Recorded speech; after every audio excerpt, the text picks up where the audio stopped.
Yang ketiga, bagi peserta yang ingin bertanya bisa menuliskan di kolom komentar. Nanti akan saya buka untuk kolom komentar untuk chat untuk bertanya. Dan yang keempat, peserta akan mendapatkan sertifikat bila mana peserta hadir di awal acara hingga akhir acara, sehingga acara ini dapat berjalan dengan lancar. Untuk menulis sertifikat akan dibuka di akhir acara, jadi satu username, satu email hanya bisa menuliskan satu nama lengkap beserta emailnya dan nanti akan dikirim oleh panitia sertifikatnya. Yang terakhir di acara ini akan diadakan foto sesi bersama di akhir acara. Ya, itu adalah pembacaan peraturannya. Semoga semuanya dapat mengerti dan jelas. Langsung saja untuk mempersingkat waktunya, kita mulai saja pemateri untuk Ibu Supatmi SSI MPD menyampaikan materinya. Waktu dan tempat dipersilakan. Terima kasih Mas Dandi. Assalamualaikum warahmatullahi wabarakatuh. Selamat pagi Bapak Ibu semua. Suara saya cukup jelas nggih? Cukup Bu, jelas. Ya. Alhamdulillah puji syukur kepada Allah. Pagi ini kita dipertemukan di ruang virtual ini untuk belajar bersama-sama tentang Anderson Wadsworth Bloom Taxonomy. Materi ini nanti akan saya paparkan sampai selesai dulu, kemudian kita akan masuk ke sesi tanya jawab ya Mas Dandi. Jadi biar pemaparan selesai baru tanya jawab. Oke, alokasi waktu kita sekitar 1 jam untuk pemaparan dan tanya jawab. Mudah-mudahan itu cukup. Nanti kalau tidak cukup ya di luar forum nggak apa-apa. Izinkan saya terlebih dahulu untuk memperkenalkan diri, karena tadi biodatanya belum ada di Mas Dandi dan tim. Saya izin memperkenalkan diri secara singkat. Nama lengkap saya tadi sudah disebutkan oleh Mas Dandi, Supatmi. Kemudian asli saya dari Wonosobo, Jawa Tengah. Saya diamanahi untuk mengajar di MAN 2 Wonosobo. Kebetulan saya bidang studinya adalah biologi. Selain biologi mengampu mata pelajaran olimpiade dan riset. Ini riwayat pendidikan, jadi SD negeri sampai dengan S1-nya biologi murni, baru mengambil pendidikan di Pascasarjana Universitas Negeri Semarang. Ini pengalaman kerja, pernah mengajar di Jogja, kemudian di Gorontalo, dan per 2020 baru beralih ke MAN 2 Wonosobo. Mungkin itu perkenalan singkatnya. Kita ke materi tentang Anderson Wadsworth Taxonomy. Izinkan saya untuk share screen untuk materi. Ini materinya nanti akan di-share sama panitia, bisa Bapak Ibu miliki. Oke. Materi kita adalah taksonomi revisi dari Bloom. Bapak Ibu yang di bidang pendidikan tentu sudah sangat familiar dengan materi ini. Sebelumnya, mengapa sih saya bersedia untuk berbagi? Sebenarnya ini adalah proses belajar untuk saya, karena Confucius mengatakan kalau kita hanya mendengarkan, kita akan mudah lupa. Tapi kalau kita mendengar dan melihat, kita akan mengingat. Kalau kita upgrade lagi ketika kita melakukan, kita akan semakin paham.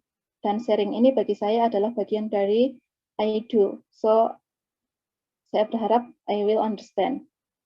Ya, jadi kita di sini bukan saya lebih pandai dan lebih pintar dari Bapak Ibu, tapi ibaratnya saya fasilitator aja. Kita saling sharing ya. Mengapa kita perlu paham tentang AKT? Buat seorang guru kita yang berprofesi sebagai pendidik, memahami AKT ini sangat penting.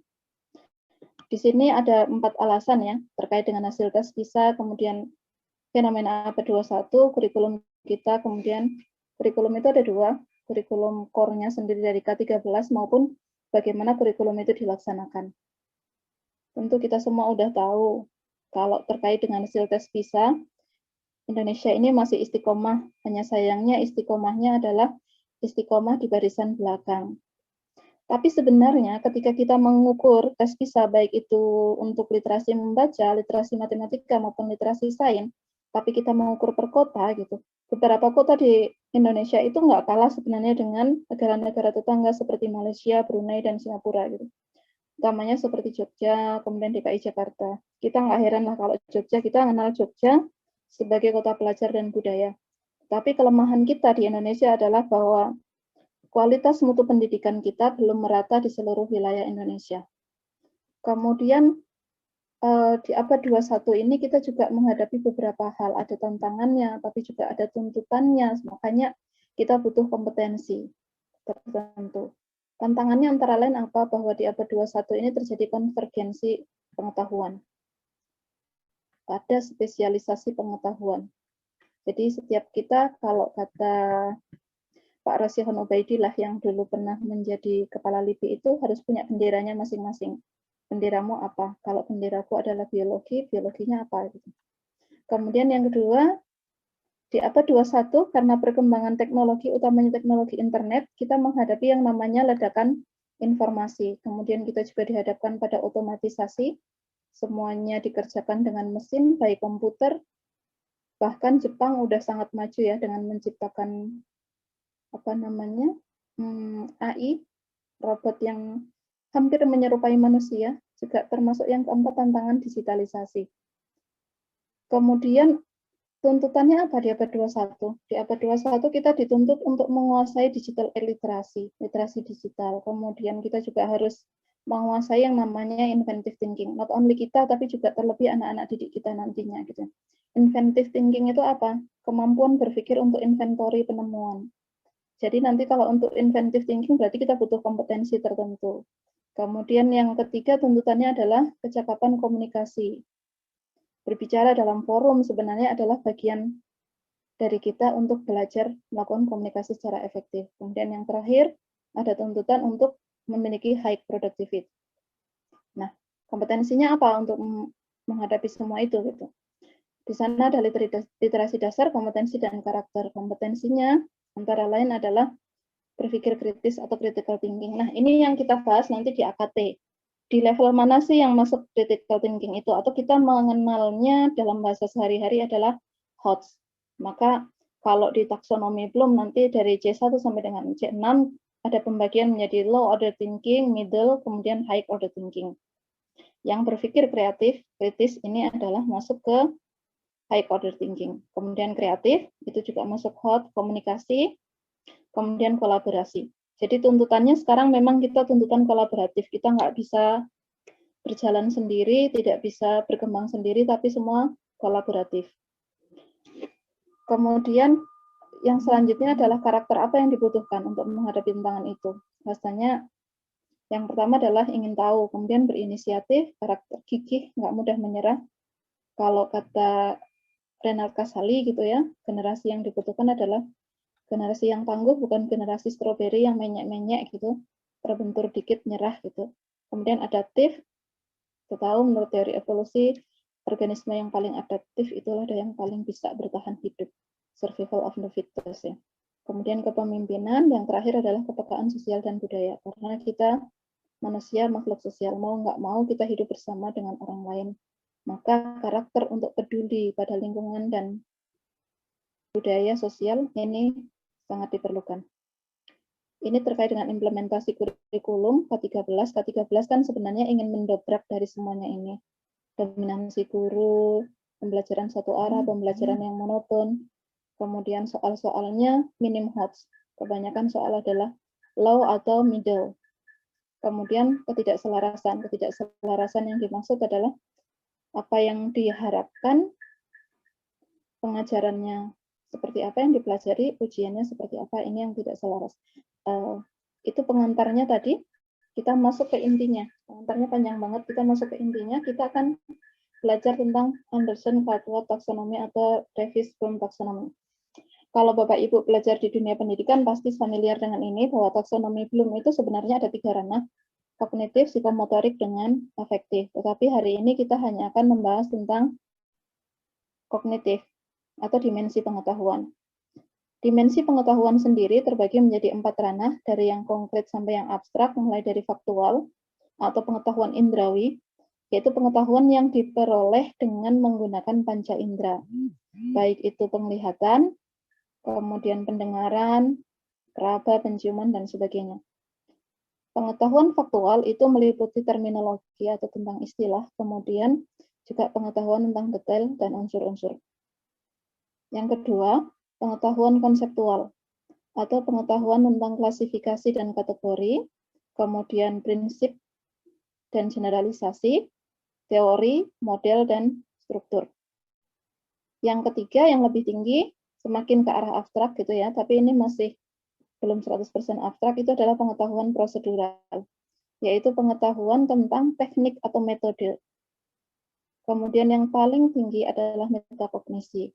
Metakognisi itu thinking about thinking, atau pengetahuan tentang pengetahuan diri kita sendiri. Nanti kita akan bahas satu persatu apa itu pengetahuan faktual, konseptual, prosedural, dan metakognisi. Yang pertama kita mulai dari dimensi pengetahuan faktual.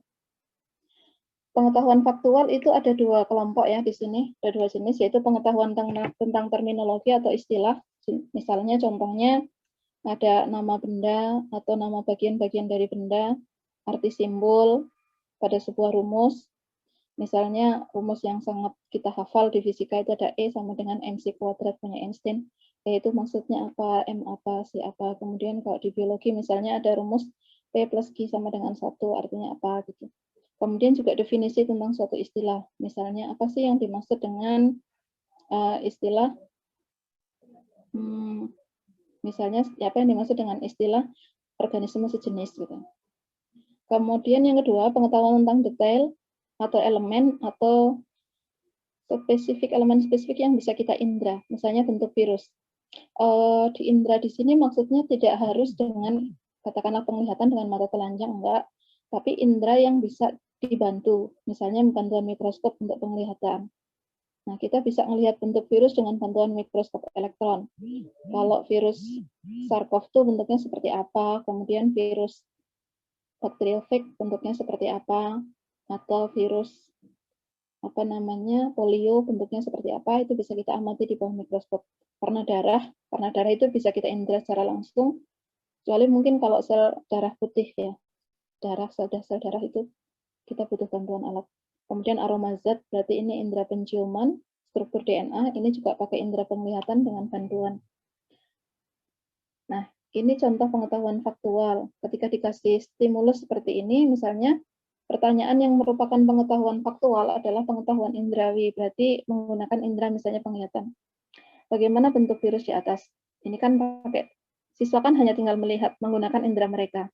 Oh, bentuknya bulat. Kemudian pertanyaan yang kedua, misalnya faktual, ini adalah bagian terluar dari virus yang bentuk struktur seperti tanjakan disebut apa? Akan lebih baik kalau pertanyaan kedua ini diberikan ketika gambarnya itu nggak usah dikasih keterangan. Jadi nanti masuknya ke FJ1. Remember, mengingat ya, nanti di tingkatan taksonomi yang ranah kognitif itu ada remember, mengingat FJ1. Jadi sisa pernah dijelaskan, dikasih gambar dengan penjelasan, kemudian di soal dikasih gambar, penjelasannya hilang. Lalu siswa ditanya, wah yang menonjol itu namanya apa? Itu masih pengetahuan faktual. Kemudian yang kedua adalah pengetahuan konseptual.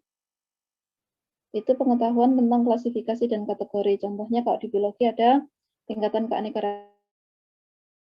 Misalnya cara membedakan antara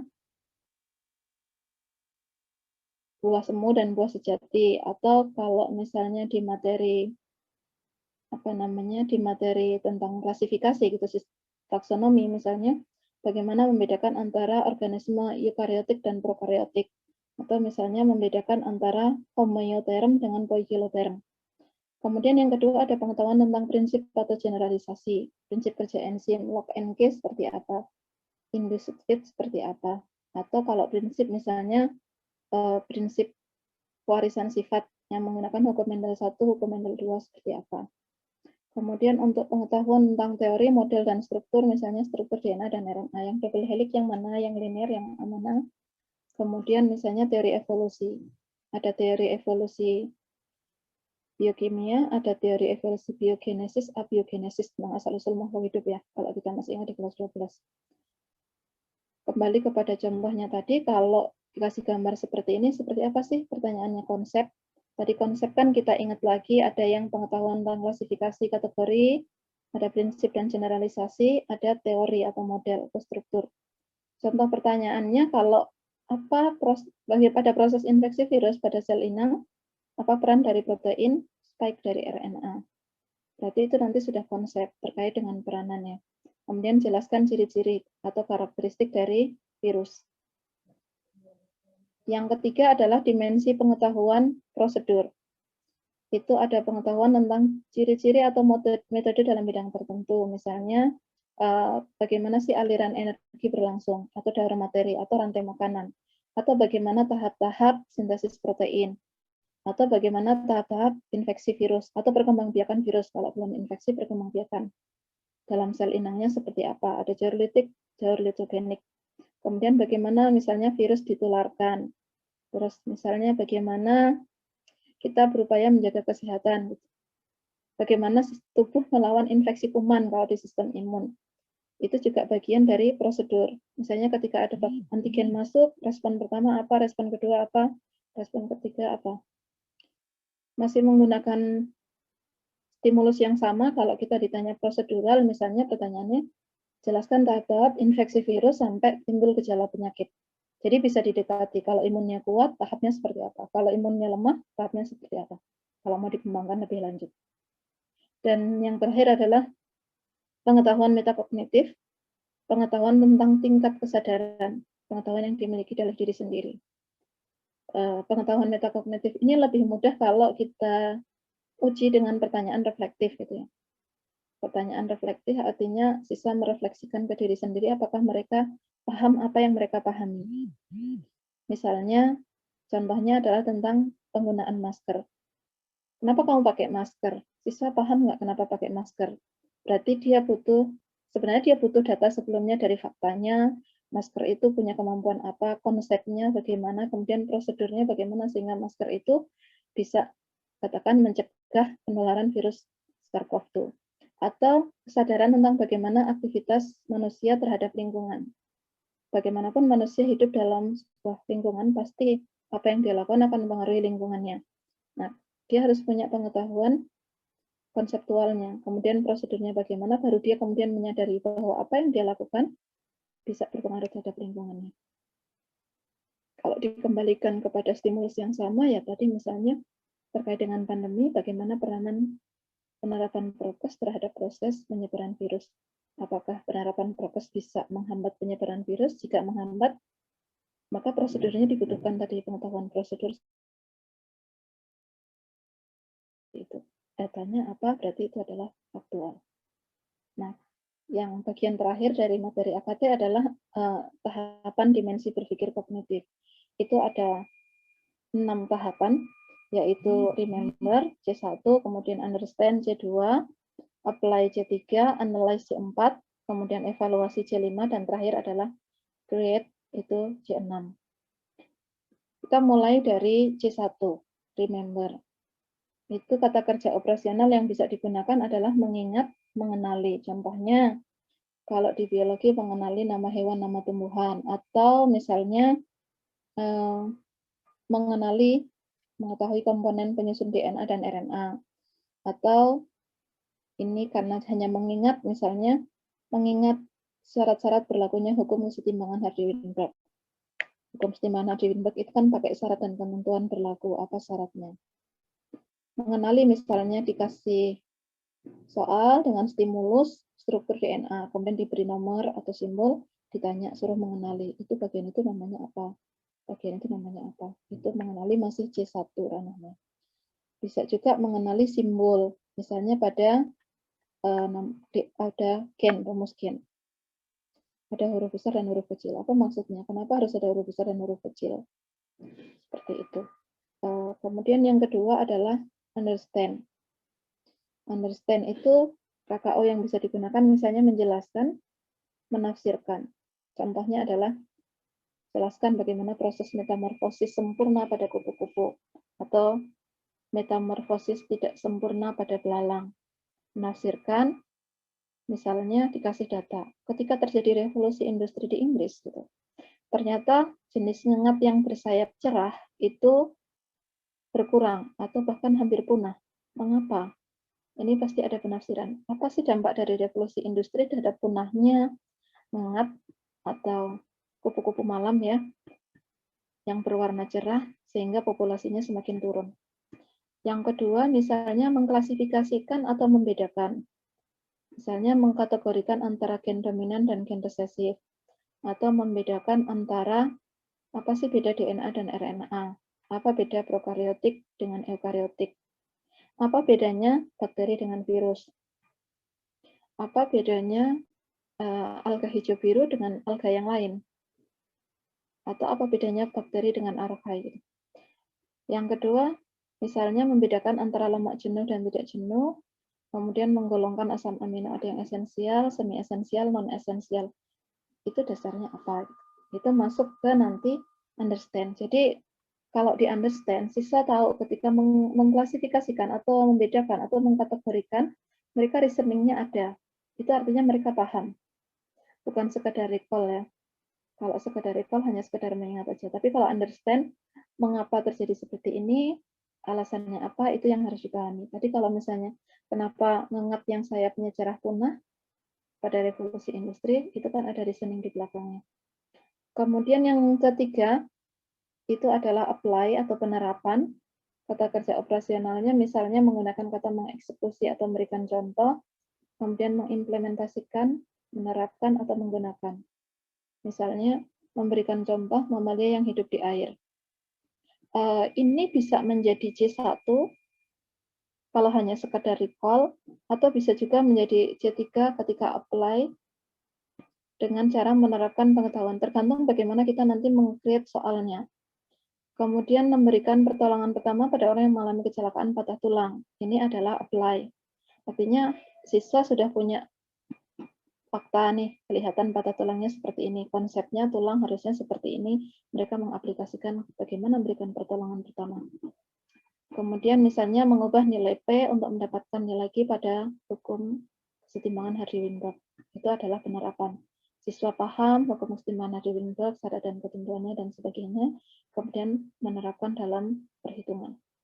Mengimplementasikan misalnya hukum Chargaff untuk menentukan pasangan DNA dan RNA. Pasangan DNA misalnya. RNA kan tidak berpasangan, atau hasil dari transkripsi DNA ke RNA. Maka butuh pengetahuan di bawahnya ya. Butuh pengetahuan hukum Chargaff itu bagaimana, kemudian butuh pengetahuan berpasangan di dalam DNA dan RNA itu seperti apa. Atau menerapkan hukum Mendel untuk memperkirakan bagaimana keturunan yang akan dihasilkan. Ketika kita punya pengetahuan tentang. Kemudian yang keempat itu adalah analyze. Analyze itu KKO yang digunakan ada dua kelompok, mengorganisasikan atau membandingkan. Membandingkan ini kadang kita bisa terjebak apakah membandingkan analisis atau hanya sekedar membandingkan di C2 understand. Itu nanti butuh kejelian lagi ya untuk menganalisis soalnya. Misalnya menjelaskan mengapa saat sedang berlari, nafas menjadi terengah-engah. Kemudian mengkorelasikan bentuk daun tanaman dengan habitat hidupnya. Menghubungkan antara panjang lengkung Henle dengan bentuk senyawa ekskresi sel hewan. Panjangnya lengkung Henle itu kan berbeda-beda pada hewan. Kemudian nanti hasil ekskresinya juga bervariasi. Kemudian bandingkan tingkat keganasan berbagai varian SARS-CoV-2 atau membedakan struktur materi genetik antara sel prokariotik dengan eukariotik. Makanya tadi be careful untuk C4 dengan C2. Kadang-kala kita bisa tertukar antara C4 dengan C2. Karena beberapa KKO yang digunakan sama membandingkan. Kemudian C5 evaluate, mengevaluasi, memeriksa, mengkritik, memberikan judgment atau penilaian. Misalnya menentukan urutan DNA template jika diketahui urutan asam amino yang dibentuk. Jadi ini balik ya. Kemudian menyelidiki alur perjalanan zat penyemar dalam ekosistem dan bagaimana proses bioakumulasinya. Atau memberikan saran bagaimana untuk minimalisir kemungkinan tertular virus SARS-CoV-2. Dan yang terakhir yang tertinggi adalah create, membuat atau merancang. Ini level yang tertinggi, create, merancang, misalnya merancang susunan gen yang akan dipotong untuk disisipkan, karena kita punya target, misalnya saya butuh individu yang mampu memproduksi karakter seperti ini. maka gen yang harus saya sisip gen yang mana. Kemudian atau menu diet. Biar saya dalam waktu sekian lama bisa menurunkan sekian, maka bagaimana saya harus mengatur pola makan sehari-hari seperti itu. Barangkali itu yang bisa saya sampaikan. Kita masih punya waktu untuk diskusi sekitar 25 menit. Saya kembalikan pada Mas Dandi. Mas Dandi, saya persilahkan.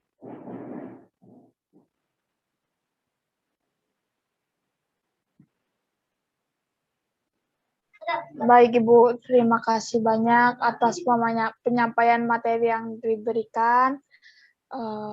Untuk sesi selanjutnya atau acara selanjutnya itu adalah sesi diskusi ya.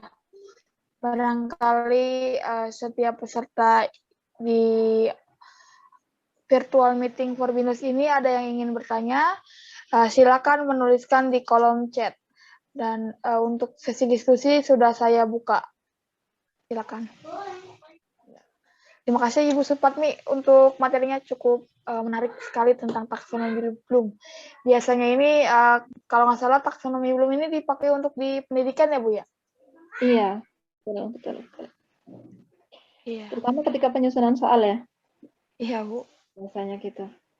Biasanya untuk rancangan-rancangan soal atau apapun, karena saya juga basicnya dari pendidikan pernah diajarkan dari taksonomi Bloom itu.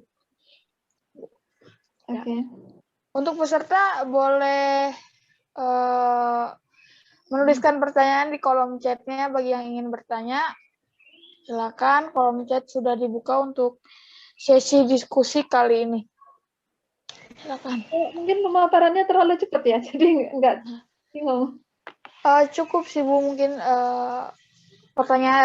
penyampaian materinya jelas. Okay. Mungkin ada yang lagi mengetik Bu, mungkin. Oh, oke, okay. Siap. Tunggu saja diskusinya. Ya, pada peserta boleh menuliskan di kolom chat ataupun menyalakan mikrofonnya jika ingin bertanya, silakan.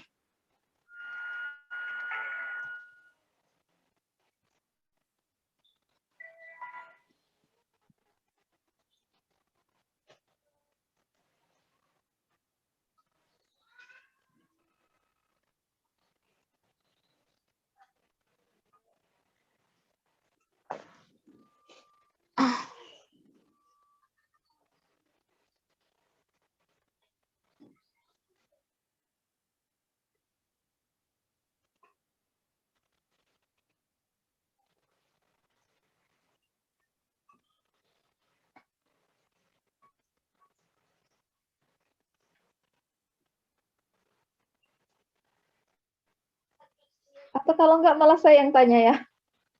Oh, silakan Bu. Selagi menunggu waktu. Oh, kebetulan udah ada yang bertanya Bu. Putra gitu. Prasetyo mungkin sedang mengetik. Silakan Pak Putra, izin bertanya.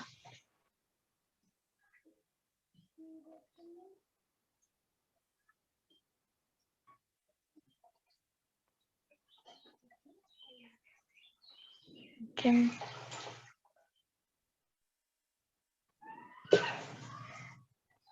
silakan Pak Putra untuk menuliskan di kolom chat.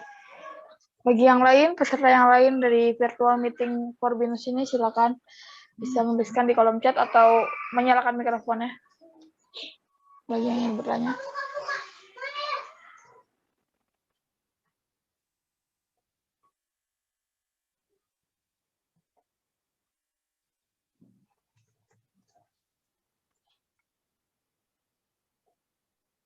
Ya Bu, sudah ada pertanyaan dari Pak Putra Prasetyo. Izin bertanya, katanya dalam menuliskan tujuan pembelajaran atau biasa disingkat dengan TP ya Bu ya. Apakah harus sesuai dengan KKO dari revisi taksonomi Bu? Mohon silakan dijawab Ibu. Alurnya malah menurut saya tertukar ya. Artinya gini, kan tujuan pembelajarannya biasanya kita tentukan di awal dulu. Baru kalau untuk taksonomi belumnya itu kan ketika kita mengevaluasi. Kalau yang baik ya kita tadi biar kurikulumnya selaras, ketika menetapkan tujuan dan nanti untuk evaluasinya ya harus searah, harus sama begitu. Kalau misalnya tujuan pembelajarannya sampai C3, sampai misalnya prosedural yang level C3 apply gitu ya. Berarti nanti untuk evaluasinya ya harus sampai prosedural C3. Biar kita pembelajarannya selaras. Kalau tujuan pembelajarannya kita tetapkan hanya sampai pada level katakanlah understand konsep CC2, ya berarti nanti ketika kita mengevaluasi ya sampai di CC2. Proses pembelajarannya juga sampai di CC2. Karena tujuan kan kita tetapkan di awal. Kemudian tujuannya itu ya sebaiknya sesuai dengan target nanti yang mau dievaluasi apa. Seperti itu sih kalau yang saya pahami Pak Prastio. Mungkin ada masukan atau feedback dari Pak Pras sendiri.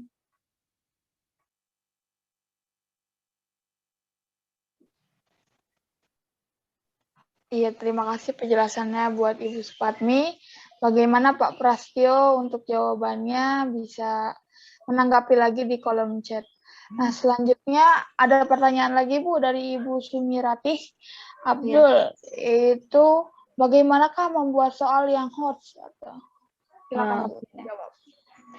Soal HOTS ya. Soal HOTS itu kalau kita masuk ke AKT berarti itu C4 sampai dengan C6.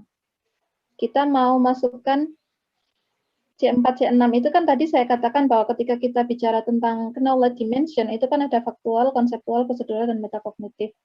Kalau pembelajaran kita selama ini sih kebanyakan berhenti di prosedural. Metakognitif itu ya ada sih, tapi belum terlalu banyak disinggung ya. Kemudian kalau kita mau membuat pertanyaan C4, misalnya tadi kita dikasih level high order thinking ya, dikasih stimulus seperti tadi, stimulusnya misalnya tentang pandemi virus SARS-CoV-2 sekarang yang sedang pembicaraan tren di mana-mana ya. Berarti kalau C4 itu levelnya apa tadi? C4 itu levelnya kan analyze, menganalisis ya. Berarti kita buat pertanyaan yang artinya menganalisis. Misalnya, kenapa sih anak-anak kan sudah dijelaskan terlebih dahulu konsep virus, kemudian ciri-ciri, karakter virus, dan sebagainya. Mereka sudah punya pemahaman tentang konsepnya ya. Kemudian kita kasih analis, misalnya pertanyaan analisisnya adalah, kenapa bisa terbentuk berbagai macam varian virus? Itu berarti sudah masuk ke nanti high order thinking. Kalau anak-anak tidak punya pemahaman tentang konsep virusnya, karakter virusnya, kemudian tentang materi mutasi gitu karena berarti ada beberapa konsep yang digunakan selain konsep tentang virus juga konsep tentang perubahan atau mutasi gen karena ketika kita bicara varian berarti sana ada perubahan gitu. Nah itu contoh soal high order thinking sudah yang terendah C4 analyze atau mungkin bisa juga evaluasi misalnya terkait dengan penerapan prokes. Kenapa penerapan prokesnya tidak efektif itu nanti bisa kita evaluasi dari aspek apanya gitu, ada banyak hal. Tapi nanti kalau evaluasi prokes sih sebenarnya lebih banyak ke evaluasi sosial budaya ya. Kalau dari aspek biologinya mungkin tentang vaksinasi gitu, evaluasi vaksinasi. Ketika divaksin ternyata respon orang berbeda-beda. Apa yang harus dievaluasi ini? Bahkan ada ketakutan di masyarakat sampai nggak berani divaksin gitu ya, karena divaksin ternyata meninggal. Benar tuh vaksinasi menyebabkan orang meninggal dunia? Itu kan sesuatu yang perlu kita analisis kemudian dievaluasi dari aspek biologinya seperti apa. Berarti kita butuh ilmu untuk melakukan evaluasi itu, ilmu tentang virusnya, karena dia penyebab penyakitnya, kemudian juga tentang fisiologinya, karena ini terkait dengan kerja tubuh, bagaimana tubuh merespon antigen dan antibodi yang dimasukkan, kemudian vaksin yang dimasukkan, juga kita butuh ilmu yang ketiga adalah konsep tentang sistem imun atau kekebalan tubuh. Nah, itu yang selama ini mungkin di kelas-kelas kita masih kurang. Bahwa belajar itu sebenarnya setiap materi itu tidak berdiri sendiri-sendiri tapi saling keterkaitan satu sama lain. Makanya tadi di salah satu tantangan ya, kalau nggak tuntutan AP21 itu adalah kolaboratif. Kolaboratif nggak cuma orangnya tapi juga pengetahuannya. Ibu Sumirat mungkin seperti itu. Kalau mau praktek sebenarnya lebih bagus kalau kita kasih stimulus, kemudian kita praktek gimana sih soal yang high order thinking. Tadi kalau saya mencontohkan hanya terkait dengan virus. Mungkin bisa diterapkan di materi yang lainnya. misalnya materi tentang klasifikasi gitu. Dikasih apa namanya, hasil klasifikasi itu kladogram. Dikasih kladogram, kemudian siswa diminta menentukan mana spesies yang katakanlah hubungan kekerabatannya paling dekat sampai dengan paling jauh. Itu berarti nanti masuk analyze sudah hot. Seperti itu mungkin yang bisa saya jelaskan, Bu Sumirat. Monggo kalau ada. Terima kasih Bu Fatmi. Oke, Bu.